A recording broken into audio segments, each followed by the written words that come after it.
की इस धरती पर अलग अलग कालों में त्रिदेव ब्रह्मा, विष्णु और महेश ने अपने अलग अलग अवतारों में अधर्म और पाप का अंत किया है, जिसके बहुत से प्रमाण इस भारतीय धरती पर आज भी देखने को मिलती हैं। सतयुग काल में सृष्टि के पालनकर्ता विष्णु ने मानव अवतार श्री राम का रूप लेकर इस भारत भूमि पर जन्म लिया था। श्री राम के जीवन काल के पूरे घटनाक्रम का विवरण वाल्मीकि के द्वारा रचित हिंदू ग्रंथ रामायण में देखने को मिलता है। रामायण भारत के सबसे प्रसिद्ध ग्रंथों में से एक है। महर्षि वाल्मीकि द्वारा रामायण में भगवान राम की संपूर्ण जानकारी लिखी गई है, लेकिन कुछ लोग भगवान के होने पर ही सवाल उठाते हैं और रामायण को केवल कहानियों से भरी एक किताब मानते हैं। तो वहीं कई धर्मावलंबियों का यह पूर्ण विश्वास है कि रामायण में वर्णित घटनाएं वास्तव में घटित हुई थी। भगवान श्री राम हिंदुओं की आस्था से जुड़ी एक कल्पना मात्र नहीं है। कई लोगों को आज भी रामायण काल के वास्तविकता पर विश्वास नहीं होता है और वो रामायण ग्रंथ में वर्णित सभी घटनाओं को काल्पनिक व्यक्त करते हैं। लेकिन क्या आपको पता है, वैज्ञानिकों के अध्ययनों के आधार पर सिद्ध हो चुका है कि रामायण में दर्शित सभी घटनाएं सत्य हैं और रामायण के सबूत के आधार पर इसकी पुष्टि भी की जा चुकी है। रामायण और राम आदि काल से लोगों की भक्ति भावना का केंद्र बने हुए हैं। रामायण के अनुसार भगवान श्री राम ने अधर्मी रावण को मारकर एक कुशल राष्ट्र और धर्म की स्थापना की थी। जैसे इस धरती पर बहुत से लोगों की अंध आस्था श्री राम के प्रति झलकती है, तो बहुत से लोग ऐसे भी हैं जो राम के जन्म और रामायण के घटनाक्रम पर ही सवाल उठाते रहते हैं। उन्हें रामायण काल के कुछ अद्भुत कथाएं काफी आश्चर्य करती हैं और इन पर विश्वास ही नहीं कर पाते हैं। श्रीलंका के इंटरनेशनल रामायण रिसर्च सेंटर ने रामायण से जुड़े 50 ऐसे स्थल ढूंढ लिए हैं जिनका पुरातात्विक और ऐतिहासिक महत्व है और जिनका रामायण में भी उल्लेख मिलता है। इस वीडियो में हम आपको रामायण के उन जिंदा सबूतों के बारे में बताने वाले हैं जिन्हें जानने के बाद आपको भी श्री राम के अस्तित्व के होने का प्रमाण मिल जाएगा। तो चलिए जानते हैं रामायण से जुड़े कुछ महत्वपूर्ण तथ्यों के बारे में। रावण का महल। लंकापति रावण के महल के अवशेष आज भी श्रीलंका में मौजूद हैं। यह वही महल है जिसमें रावण अपनी पटरानी मंदोदरी के साथ निवास करता था। इस महल को पवन पुत्र हनुमान ने लंका के साथ जला दिया था। इस जले हुए महल के अवशेष आज भी देखे जा सकते हैं। कोबरा हुड गुफा। रामायण के अनुसार रावण ने सीता का हरण करके सबसे पहले इसी गुफा में रखा था। इस गुफा का आकार एक सांप के सिर जैसा दिखाई देता है, जिसके कारण इस गुफा को कोबरा हुड के नाम से भी जाना जाता है। इस गुफा के अंदर चारों ओर की नक्काशी से साफ पता चलता है कि यह रामायण कालीन गुफा है और यह गुफा आज भी श्रीलंका में मौजूद है। पानी में तैरने वाले पत्थर। राम सेतु पुल के पत्थर पानी पर तैरते थे। सुनामी के बाद रामेश्वरम के उन पत्थरों में से कुछ जमीन पर आ गए थे। शोधकर्ताओं के अनुसार राम सेतु को बनाने के लिए विशेष प्रकार के पत्थर का इस्तेमाल किया गया था, जिसे विज्ञान की भाषा में प्यूमाइस स्टोन कहते हैं। शोधकर्ताओं ने जब इन पत्थरों को पानी में फेंका तो वह तैर रहे थे, जबकि दूसरे पत्थर पानी में डूब जाते थे। रामेश्वरम में आई सुनामी के दौरान यह पत्थर दिखाई दिए थे। आपको बता दें कि आज भी कई साधु संतों के पास तैरने वाले पत्थर मौजूद हैं। हनुमानगढ़ी। माना जाता है कि श्री राम की प्रतीक्षा हनुमान जी इसी स्थल पर करते थे। रामायण के अनुसार जब सीता माता का अपहरण हुआ था तो राम जी की मुलाकात हनुमान जी से हुई। यह एक प्राचीन हनुमान मंदिर है जिसे हनुमानगढ़ी के नाम से जाना जाता है। कहा जाता है कि लंका विजय के बाद भगवान श्री राम ने हनुमान जी को यह जगह रहने को दिया था, जिसके कारण इसे हनुमान जी का घर भी कहा जाता है। बता दें कि रामायण में भी हनुमानगढ़ी का उल्लेख किया गया है। रामायण कालीन हवाई अड्डे। श्रीलंका की रामायण अनुसंधान टीम ने रावण के रामायण कालीन 4 हवाई अड्डे खोजने का दावा किया है। श्रीलंका की श्री रामायण रिसर्च कमेटी के अनुसार रावण के 4 हवाई अड्डे थे। उनके 4 हवाई अड्डों के नाम कुछ इस तरह हैं: उसानगोड़ा, गुरुलोपोथा, तोतुपोला कांदा और वारियापोला। इन 4 में से एक उसानगोड़ा हवाई अड्डा नष्ट हो गया था। कमेटी के अनुसार सीता की तलाश में जब हनुमान जी लंका पहुँचे तो लंका दहन में रावण का उसानगोड़ा हवाई अड्डा नष्ट हो गया था। उसानगोड़ा हवाई अड्डे को स्वयं रावण निजी तौर पर इस्तेमाल करता था। द्रोणागिरी पर्वत। रामायण के कथा में उल्लेख किया गया है कि लक्ष्मण और मेघनाथ के युद्ध में मेघनाथ के बाढ़ से लक्ष्मण मूर्छित हो गए थे।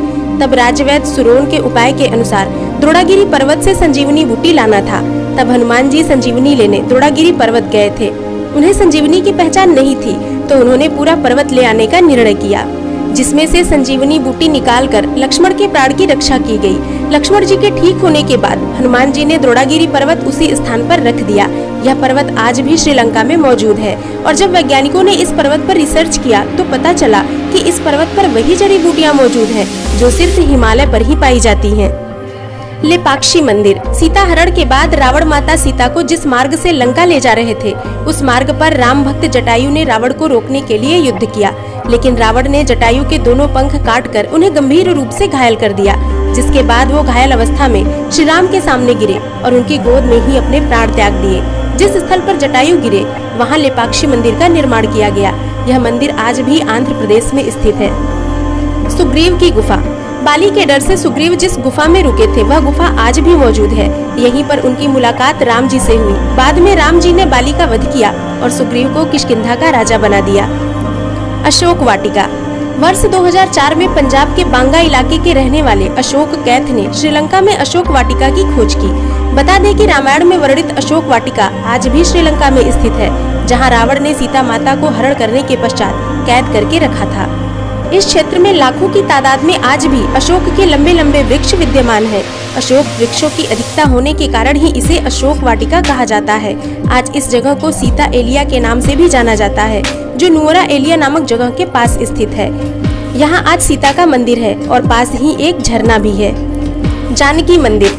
नेपाल में जनकपुर नाम का एक शहर है, वहाँ पर जानकी मंदिर है। रामायण में उल्लेख मिलता है कि सीता माता के पिताजी का नाम जनक था, जिसके कारण इस शहर का नाम जनकपुर रखा गया था। इसी कारण सीता माता को जानकी के नाम से भी जाना जाता है। इसी वजह से इस मंदिर को जानकी मंदिर कहते हैं। यहाँ हर रोज दर्शन के लिए हजारों की संख्या में श्रद्धालु आते हैं। भगवान राम ने रावण का वध किया था और वह एक ब्राह्मण था, इसीलिए भगवान राम को पश्चाताप करना था। इसके लिए उन्होंने भगवान शिव की आराधना की थी। तब भगवान शिव ने उन्हें 4 शिवलिंग बनाने के लिए कहा। तब एक रेत का शिवलिंग माता सीता ने बनाया। 2 शिवलिंग हनुमान जी कैलाश पर्वत से लेकर आए थे और एक शिवलिंग को स्वयं भगवान राम ने बनाया था, जो आज भी इसी मंदिर में स्थित है। इसलिए इस जगह को रामलिंगम कहा जाता है। इसके अलावा भी रामायण से जुड़े कुछ महत्वपूर्ण तथ्य हैं, जैसे नहीं किया था राम ने सीता का परित्याग। पहले रामायण 6 कांडों की होती थी, उसमें उत्तरकांड नहीं होता था। फिर बौद्ध काल में उसमें राम और सीता के बारे में सच झूठ लिखकर उत्तरकांड जोड़ दिया गया। इस काल से ही इस कांड पर विद्वानों ने घोर विरोध जताया था, लेकिन इस उत्तरकांड के चलते ही साहित्यकारों, कवियों और उपन्यासकारों को लिखने के लिए एक नया मसाला मिल गया और इस तरह राम धीरे धीरे बदनाम होते गए। विपिन किशोर सिन्हा ने एक छोटी शोध पुस्तिका लिखी है, जिसका नाम है राम ने सीता परित्याग कभी किया ही नहीं। यह किताब संस्कृत शोध एवं प्रकाशन वाराणसी ने प्रकाशित की है। इस किताब में वो सारे तथ्य मौजूद हैं जो यह बताते हैं कि राम ने कभी सीता का परित्याग नहीं किया था। राम कथा पर सबसे प्रामाणिक शोध करने वाले फादर कामिल बुल्के का स्पष्ट मत है कि वाल्मीकि रामायण का उत्तरकांड मूल रामायण के बहुत बाद की पूर्णतः प्रक्षिप्त रचना है। राम की जल समाधि। श्री राम द्वारा जल समाधि लेने की घटना को हिंदू दलितों का धर्मांतरण करने वाले आलोचकों ने आत्महत्या करना बताया है। मध्यकाल में ऐसे बहुत से साधु हुए हैं जिन्होंने जिंदा रहते हुए सभी के सामने धीरे धीरे देह छोड़ दी और फिर उनकी समाधि बनाई गई। राजस्थान के महान संत बाबा रामदेव ने जिंदा समाधि ले ली थी, तो क्या हम यह कहें कि उन्होंने आत्महत्या कर ली? दरअसल अयोध्या आगमन के बाद राम ने कई वर्षों तक अयोध्या का राजपाट संभाला और इसके बाद गुरु वशिष्ठ व ब्रह्मा ने उनको संसार से मुक्त हो जाने का आदेश दिया। एक घटना के बाद उन्होंने जल समाधि ले ली थी। सरयू नदी में श्री राम ने जल समाधि ली थी। अश्विन पूर्णिमा के दिन मर्यादा पुरुषोत्तम राम ने अयोध्या के सटे फैजाबाद शहर के सरयू किनारे जल समाधि लेकर महाप्रयाण किया। श्री राम ने सभी की उपस्थिति में ब्रह्म मुहूर्त में सरयू नदी की ओर प्रयाण किया और उनके पीछे थे उनके परिवार के सदस्य भरत, शत्रुघ्न, उर्मिला, मांडवी और श्रुतकीर्ति। ओम का उच्चारण करते हुए वे सरयू के जल में एक एक पग आगे बढ़ाते गए और जल उनके हृदय व अधरों को छूता हुआ सिर के ऊपर चढ़ गया। आइए जानते हैं कैसा था राम का काल। राम के काल में नदी में नाव और पोत चलते थे। इसी काल में कुछ लोगों के पास विमान भी होते थे, जिसमें 4 से 6 लोग बैठकर यात्रा कर सकते थे। रामायण के अनुसार रावण के पास वायुयानों के साथ ही कई समुद्र जल पोत भी थे। रामायण काल में शतरंज खेला जाता था। इस खेल का आविष्कार लंका के राजा रावण की रानी मंदोदरी ने किया था। तब इसे चतुरंग कहा जाता था। यह भी कहा जाता है कि राम के काल में पतंग भी उड़ाई जाती थी। राम रावण युद्ध केवल धनुष बाण और गदा भाला जैसे अस्त्रों तक सीमित नहीं था। कहा जाता है कि युद्ध के दौरान राम सेना पर सद्धासुर ने ऐसा विकट अस्त्र छोड़ा जिससे सुएल पर्वत की चोटी को सागर में गिराते हुए सीधे दक्षिण भारत के गिरी को भी समुद्र में गिरा दिया था। सद्धासुर का अंत करने के लिए बिजली के आविष्कारक मुनि अगस्त्य ने सद्धासुर के ऊपर ब्रह्मास्त्र छुड़वाया था, जिससे सद्धासुर और अनेक सैनिक तो मारे ही गए, लंका के शिव मंदिर भी विस्फोट के साथ ढहकर समुद्र में गिर गए थे। इसी तरह उस काल में दूरबीन भी होता था। राम को अग्निवेश ने एक विशिष्ट कांच दिया था जो संभवतः दूरबीन था।